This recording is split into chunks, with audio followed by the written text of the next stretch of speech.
everyone. I am so sorry for my absence on Wednesday and for not being able to do this in person this week. I have had like several required concerts this week and just been a lot that's going on.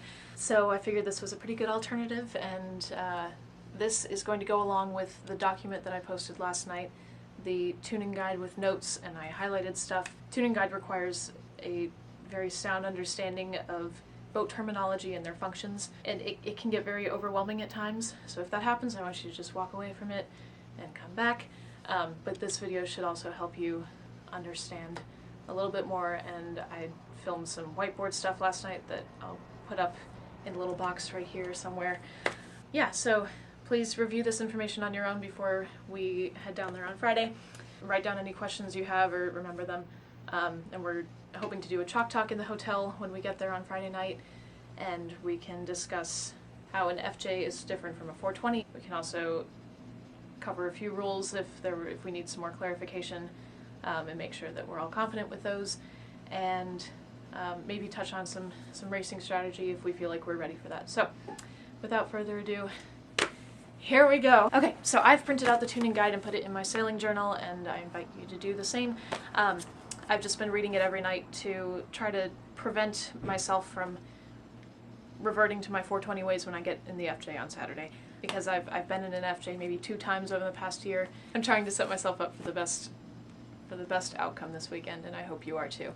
Open this up in a separate window and follow along if you want to. This is my hanging plant, Susan, by the way, if you wanted to know who she was. She's right there. Under the pro tip of the mast position and shroud tension, once your mast is in position, it says the only thing you can adjust is your jib halyard tension. The same thing like a 420, when you pull the forestay and transfer the tension to the jib, that pulls the mast forward and that keeps everything tight.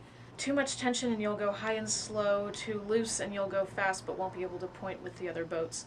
Okay, so this is something I remember very vividly from sailing in FJ, is that you're going to feel so slow from how you normally feel in a 420, and that's because the primary focus when you're sailing in FJ is to point and not to get speed. So it's going to feel really, really slow. Your tendency is going to be to head down and get speed, and it's going to feel really good at first when you're so much faster than everyone else, but in the long run, it's going to pay off to point. We're looking at jib trim now. How the FJ works is opposite from how the 420 works. They're the same size and the same shape, relatively. We've talked about in a 420 how the mainsail is responsible for the power of the boat. You know, our phrase is, when in doubt, let it out. So you let out your main sheet if things get a little too heated, and that just kills the power for the boat, and that's what stops it. And we talked about how the jib in a 420 is responsible for pointing, so tension is really important. But in an FJ, it's flipped. So the jib is responsible for the power, and the main is responsible for pointing. Crews need to play the jib a lot more than they would normally. Just like in a 420, when the skipper plays the main going upwind, crew needs to play the jib in an FJ. So that's going to require you to keep your head out of the boat and be looking around for the puffs. A properly trimmed jib is critical for fast boat speed, the green point number 2 in jib trim. Yeah, trim it correctly. Skippers can help with this. And alright, pro tip under jib trim. In the green, in medium conditions the jib should be pretty tight. In light air, an over-trimmed jib will stop your boat because the jib is responsible for the power. In a 420, if you have anything on the main that's cranked down too tight, you're going to kill your speed. You want that nice pocket that we've talked about in light wind. In FJ, that responsibility transfers to the jib. So if you have the jib cranked too tight in light wind, you will kill your speed that way. So looking at the wind forecast this weekend, we kind of have medium to light, and that's just something to keep in mind. In heavy wind, make sure you ease the jib in the puffs. It's faster to ease the jib instead of the main. So that's the crew's job. Alright, so looking at main trim. Okay. Under the main trim section, we talked about this. Maintaining altitude in an FJ is more important than speed, even though it's going to feel really wrong. If the boat is set up properly, the main trim is usually the #1 reason a boat isn't pointing. Once the skipper is able to firmly place weight on the rail, they should be trimming the main hard. Once hiking is possible, your goal should be to break the boom in half. So this might have seemed a little alarming if you were reading this last night. You cannot possibly break the boat with your sheer strength. The boat is not going to break. Whatever you do, you can do more of. If you think about that, and if that's going through your head when you're trimming upwind, you're going to aim for the correct for the correct tension that you really need. Flat sail and a tight leech make the FJ go upwind. So a leech, I'm going to put a diagram right here.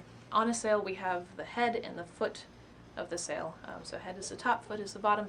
We have the luff, which is closest to the mast, and you can remember that because that's the first part of the sail that begins to luff if you go too close to wind. And the leech is the opposite. So we have up, down, side, side, and the leech is the outer edge of the sail. So flat sail and tight leech make the FJ go upwind. So to tighten this outside leech, if you pull the boom down, that's what's going to, I mean, you can imagine that. So to pull the boom down, you use your boom vang. Once you've pulled in the main really tight, okay, this is what I wanted to explain a little bit. To bring the boom down really far and to get that tension that you really want, you pull in the main really tight, and you've probably experienced this in a 420 where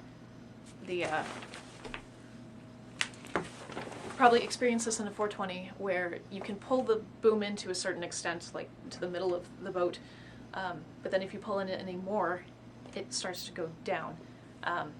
So we don't really mess with that too much in a 420, but in the FJ, tension is everything, so you can use this to your advantage. So you want to pull in the boom, and then pull the boom down even more.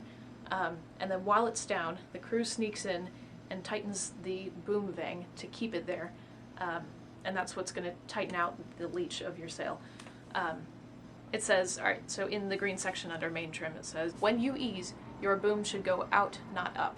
So typically in a 420, if you pull it in too far and then you pull it down, when you release it, it's going to go up and then out. So in an FJ, you pull it in and down, tighten the out haul, and then when you release the main, the boom just goes out and keeps that tension. Downwind, put on enough vang that the top batten falls in column with the rest of the sail, blah, blah, blah. Pro tip.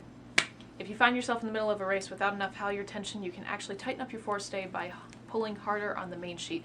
So this is the same idea. You pull on the main sheet and it pulls the boom down, which puts tension on the mast, which pulls on the halyard. This is a temporary fix. You should adjust that after the race is over. We got to talk about weight placement. So the FJ is much more sensitive to weight than a 420. It's going to feel very tippy when you first get in it, so roll tacks are going to be really scary at first. Going downwind is a little difficult because of the rocking back and forth and how easily it goes. We need to work on how subtle we are with our movements in a 420, but we need them to be really subtle in FJs this weekend. Fore and aft weight placement is what they're covering first. So you must keep the stern from dragging through the water, so the weight must be put forward, and that's why you see a lot of crews facing backwards, is to get their weight more forward. At the point where the wind picks up enough to where both the crew and the skipper can be hiking out, they need to be shoulder and shoulder and hip to hip, just like in a 420. And if the wind picks up even more and you're getting some wave action in there, scoot your weight to aft a little bit to prevent your boat from submarining. Controlling the angle of heel is also very important. When sailing upwind, you want just enough leeward heel so that your tiller tugs ever so gently against you. So in a 420, we stress that flat is fast. In an FJ, you want slight leeward heel. So that means tilting away from the wind just a little bit. In light wind, that means more heel. So in a 420, we do flat is fast and then heel for light wind. In an FJ, you heel for fast and you heel even more for light wind. Crews should never sit on the leeward rail. So a lot of times when the wind dies down, you have, in a 420, the crew will sit on the leeward side and the skipper will sit on the windward side, and it's just more comfortable that way. Crew should never sit on the leeward side in an FJ. The furthest down the crew should go is in the center of the boat, and the skipper can come join them in the center, and then if you really need, you can both lean to leeward a little bit, but sitting on the leeward side is not an option. And then this is something huge in the construction of the boat that I think is so important. The very last pro tip in the document says that the FJ has a jibing centerboard, which means that the leading edge is always pointing to windward by a couple of degrees, and I have a little diagram that I'll put up here. So it's going to point upwind slightly. The edge that's closest to the bow of the boat is going to point a few degrees upwind. So unlike a 420 where the board is just stable and steady in the water, the FJ's centerboard is going to turn. I don't know why. It just does, and that is so important to keep in mind because this will alter your race if you don't remember this, and adjust accordingly. So then it says matching the rudder angle to the angle of the centerboard and aligning the two foils is very fast. So if your centerboard is tilting slightly to windward, your rudder should also be tilting slightly to windward. But if you are sailing correctly and heeling to leeward slightly, your rudder is going to have that pull on it as it is, and it's already going to be slightly to windward. So that's how everything balances out. That's all I have. I will see you tomorrow. Have a great rest of your day and a great Friday. And yeah, let's do Eckerd. Susan and I say bye. Woo! Bye.